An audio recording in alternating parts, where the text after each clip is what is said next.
حضرت انس بن مالک رضی اللہ عنہ سے روایت ہے کہ نماز مکہ میں فرض ہوئی، دو فرشتے اللہ کے رسول صلی اللہ علیہ وسلم کے پاس آئے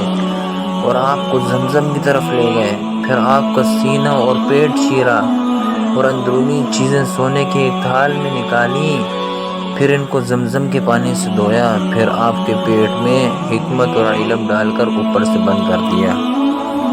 حضرت ابو ہریرہ رضی اللہ عنہ سے روایت ہے، رسول اللہ صلی اللہ علیہ وسلم نے فرمایا،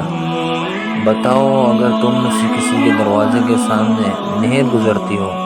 وہ اس سے ہر روز 5 دفعہ غسل کرتا ہو، کہ اس کا کچھ بھی میل کچیل باقی رہ جائے گا؟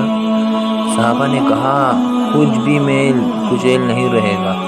آپ نے فرمایا، 5 نمازوں کی مثال بھی یہی ہے، اللہ تعالیٰ نے ان کے ساتھ غلطیاں مٹا دیتا ہے۔